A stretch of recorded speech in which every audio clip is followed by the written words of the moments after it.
Movie की शुरुआत होती है तो हम देखते हैं कि एक बेहोश आदमी तेजी के साथ आसमान से नीचे गिर रहा है, लेकिन जमीन से टकराने से पहले वह जाग जाता है और सही समय पर पैराशूट खोलकर पेड़ों से टकराते हुए नीचे गिरता है। अब कुछ समय बाद जब उसे होश आता है तो देखता है कि उसके आसपास घना जंगल है। हालांकि अच्छी बात यह थी कि उसके पास हथियार थे। दरअसल इस शख्स का नाम रॉय है। इससे पहले कि वह कुछ समझ पाता तभी एक और शख्स पेड़ों से टकराते हुए नीचे गिरता है और उठते ही रॉय पर गन तान देता है। तभी रॉय उसे गन नीचे करने के लिए कहता है।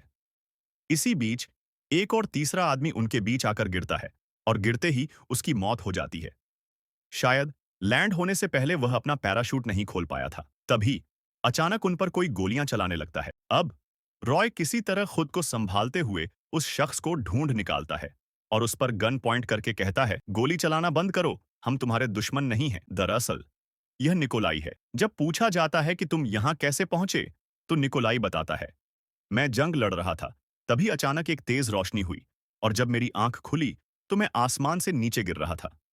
कुचिलो कहता है, ठीक इसी तरह मुझे भी प्लेन से फेंका गया था। तभी रॉय देखता है कि एक स्नाइपर लड़की उन पर गन ताने खड़ी है। दरअसल यह इजाबेल है, जो एक इजरायली शूटर है और इसे भी प्लेन से इसी जंगल में फेंका गया है। इजाबेल बताती है, मैंने कुछ और पैराशूट्स को नीचे गिरते देखा है।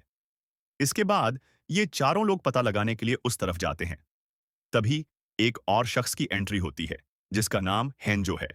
वह दबे पांव उनका पीछा करता है। अब थोड़ा आगे चलने पर इन्हें दो और लोग मिलते हैं, जो आपस में जानवरों की तरह लड़ रहे थे।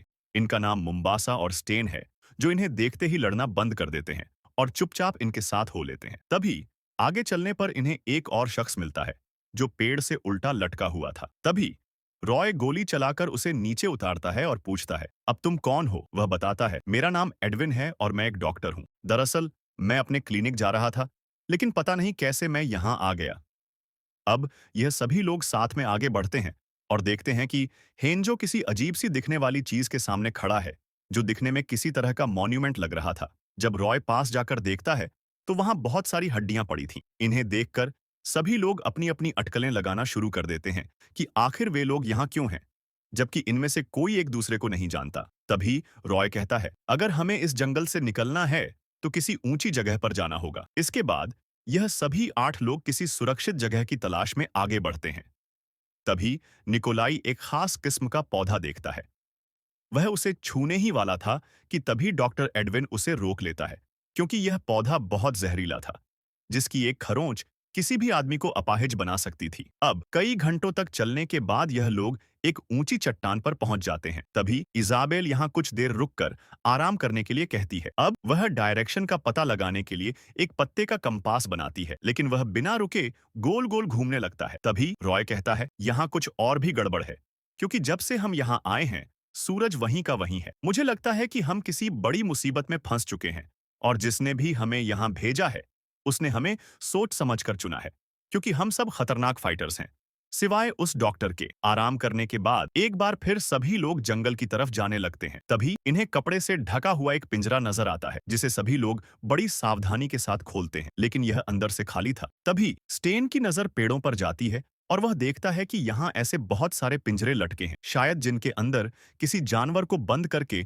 आसमान से फेंका गया होगा। लेकिन इन्हें ऊपर से फेंकने वाला कौन है, ये कोई नहीं जानता। इसी बात का पता लगाने के लिए सभी लोग आगे बढ़ते हैं। तभी मुम्बासा ठोकर खाकर जमीन पर गिर जाता है। दरअसल यह एक बेहद खतरनाक ट्रैप था और अचानक हर तरफ से उन पर हमला होने लगता है। अब सभी लोग खुद को उन नुकीली लकड़ियों से बचाने की कोशिश करते हैं, लेकिन भागते वक्त इजाबेल उस ट्रैप में फंसकर एक गड्ढे में गिर जाती है, जिसके अंदर नुकीली लकड़ियां लगी थीं। लेकिन रॉय वहां आकर उसे बचा लेता है। तभी स्कोप से देखने पर इजाबेल को उसकी लोकेशन का पता चल जाता है, जिसने यह जाल बिछाया था। अब जब सभी लोग उसके पास जाते हैं तो देखते हैं कि यह शख्स यहाँ मरा पड़ा है। डॉक्टर एडविन उस बॉडी को एनालाइज करता है और बताता है कि यह बॉडी 2 हफ्ते पुरानी है। तभी निकोलाई को उसकी जेब से एक डायरी मिलती है, जिससे साबित होता है कि वह एक यूएस सोल्जर था। रॉय समझ जाता है कि इसने यह जाल किसी और के लिए बिछाया था, जो साइज में हमसे बहुत बड़ा है, लेकिन वह किसी तरह यहाँ से बच निकला और उसने इसे मार दिया। अब जब सभी लोग यहाँ से जाने लगते हैं, तभी मुम्बासा को लगता है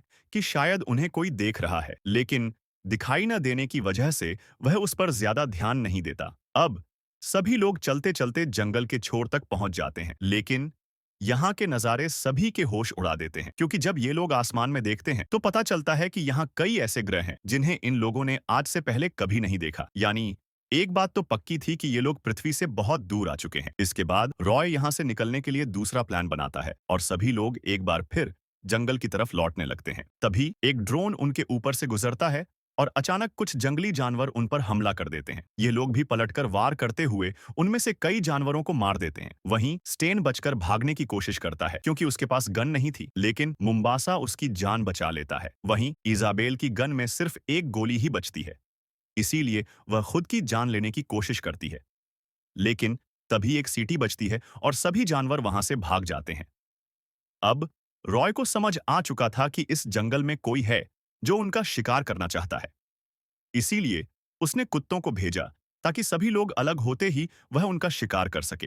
तभी मुम्बासा नोटिस करता है कि उनका एक साथी गायब है। अब अचानक उन्हें किसी की आवाज सुनाई देती है जो मदद के लिए चिल्ला रहा था। पास जाकर देखने पर पता चलता है कि वह घायल है। इजाबेल उसकी मदद करने के लिए आगे बढ़ती है, लेकिन रॉय उसे रोक लेता है क्योंकि उसे शक था कि शायद हमें फंसाने के लिए यह कोई ट्रैप हो सकता है। तभी वह एक पत्थर उठाकर उसकी तरफ फेंकता है और पता चलता है कि उसका शक सही था। अब सभी लोग फैसला करते हैं कि हमें उसे यहीं छोड़कर आगे बढ़ना होगा, वरना उसे बचाने के चक्कर में हम सभी लोग मारे जाएंगे। लेकिन इजाबेल उसे ऐसे दर्द में तड़पता छोड़कर नहीं जाना चाहती थी, इसीलिए वह उसे गोली मार देती है। तभी हम देखते हैं कि कोई छिपकर उन पर नजर रख रहा है जो उनकी कही गई बातों को दोहरा रहा था। वहीं रॉय को लगता है कि अगर हम भागे तो मारे जाएंगे, इसीलिए बेहतर होगा कि हम उस शिकारी को ढूंढकर खत्म कर दें। इसके बाद वह कुत्तों के पद चिन्हों का पीछा करते हुए आगे बढ़ता है और कुछ समय बाद यह लोग एक कैंपसाइट पर पहुंच जाते हैं। यहां पहुंचकर यह लोग देखते हैं कि कुछ लाशें पेड़ से उल्टी लटकी हैं, जिनके शरीर से खाल तक खींच ली गई है और हर तरफ हड्डियों का ढेर लगा था। यानी इस ग्रह पर इंसान ही नहीं बल्कि जानवर और अन्य जीवों का भी शिकार किया जाता है, जिन्हें मारने के बाद पेड़ से उल्टा लटका देते हैं। तभी ये लोग अपने सामने एक बड़े से प्रेडेटर को देखते हैं जो बंधा हुआ था। अब निकोलाई जैसे ही चेक करने के लिए उसके पास जाता है, वह प्रेडेटर जाग जाता है और बुरी तरह चिल्लाने लगता है। इसके बाद इजाबेल सभी को वहां से भागने के लिए कहती है। तभी मुम्बासा पर कोई हमला कर देता है और मौके पर ही उसकी मौत हो जाती है। वहीं रॉय को कुछ अजीब सी आकृति दिखाई देती है और वह उन पर गोलियां चलाने लगता है। साथ ही अपने साथियों को वहां से भागने के लिए कहता है। इसके बाद सभी लोग अपनी जान बचाकर वहां से भागने लगते हैं, क्योंकि एलियंस के एडवांस हथियारों का सामना कर पाना आसान नहीं था। अब ये लोग पहाड़ी से लुढ़कते हुए एक झरने में जाकर गिरते हैं और तैरते हुए किसी सुरक्षित जगह की तरफ बढ़ने लगते हैं। तभी एक ड्रोन उड़ता हुआ उनके ऊपर से गुजरता है और उनकी लोकेशन का पता करके वापस कैंप की तरफ लौट जाता है। यहाँ हमें पता चलता है कि इस जगह एक नहीं बल्कि 3 शिकारी प्रेडेटर हैं। वहीं ये लोग झरने के पास एक गुफा में छिप जाते हैं। हालांकि रॉय अब उन एलियंस के बारे में जान चुका था, इसीलिए वह सभी को उसका साथ देने के लिए कहता है। इसके बाद सभी लोग फिर से जंगल में जाकर छिप जाते हैं। तभी इजाबेल स्कोप की मदद से उन्हें देख लेती है। इसके बाद यह लोग डॉक्टर एडविन को चारा बनाकर उनके सामने भेजते हैं। जैसे ही प्रेडेटर उसका पीछा करता है, इजाबेल उसे गोली मार देती है। पास जाकर देखने पर पता चलता है कि यह प्रेडेटर नहीं था, बल्कि उनकी ही तरह आसमान से फेंका हुआ एक प्राणी था। वहीं इजाबेल देखती है कि उसका निशाना तो चूक गया था, फिर गोली किसने चलाई? तभी अचानक रॉय के पीछे एक अदृश्य शिकारी प्रकट होता है, जिसने उस प्राणी को मारा था। अब जब वह अपना हेलमेट निकालता है, तो पता चलता है कि यह कोई एलियन नहीं, बल्कि एक इंसान है। वह अपना नाम नोलैंड बताता है और कहता है, मैं उन प्रेडेटर्स से किसी तरह बच निकला था। नोलैंड बताता है कि इन प्रेडेटर्स की सूंघने और सुनने की शक्ति बहुत ज्यादा है। वह कहता है, अगर तुम्हें जिंदा रहना है तो चुपचाप मेरे साथ चलो। अब सभी लोग उसके पीछे पीछे चलने लगते हैं। वह उन्हें छिपाने के लिए एक पुराने और खराब पड़े अंतरिक्ष यान के अंदर ले जाता है। नोलैंड बताता है, मैं भी तुम्हारी तरह आर्मी में था और पिछले 8 सीजन से मैं इस ग्रह पर फंसा हुआ हूँ। मैं अपने बैच में बचने वाला अकेला इंसान था और शायद अब तक 2 या 3 प्रेडेटर्स को मार चुका हूं। नोलैंड बताता है कि इन प्रेडेटर्स को शिकार करना पसंद है, इसीलिए यह एलियंस इंसानों और जानवरों को पकड़ने के लिए अलग-अलग ग्रहों पर जाते हैं और उन्हें किडनैप करके इस जंगल में छोड़ देते हैं। नोलैंड बताता है कि यहाँ 2 तरह के प्रेडेटर हैं, छोटे और बड़े। बड़े वाले प्रेडेटर छोटों का शिकार करते हैं। तभी रॉय पूछता है, हम उनके स्पेसशिप तक कैसे पहुंच सकते हैं? नोलैंड कहता है, वहां जाने का कोई फायदा नहीं है, क्योंकि उसे उड़ा पाना हमारे बस की बात नहीं है। इसके बाद वह सोने चला जाता है। अब सबके सो जाने के बाद रॉय इजाबेल के पास जाता है और कहता है, हमें उस स्पेसशिप को ढूंढना होगा जिसकी मदद से हम घर जा सकते हैं। लेकिन स्पेसशिप उड़ाने के लिए हमें उस गुलाम प्रेडेटर को आजाद करना होगा जिसके साथ हम सौदा करेंगे कि आजादी के बदले वह हमें पृथ्वी पर पहुंचा दे। अब यह लोग बातें कर ही रहे होते हैं कि तभी यह जगह जहरीले धुएं से भर जाती है। रॉय देखता है कि नोलैंड यहां नहीं है। दरअसल यह जहरीला धुआं उसी ने छोड़ा था ताकि वह उन्हें बेहोश करके खाने का सामान लूट सके। अब जब काफी कोशिश के बाद भी दरवाजा नहीं खुलता, तो रॉय गन से फायर करता है।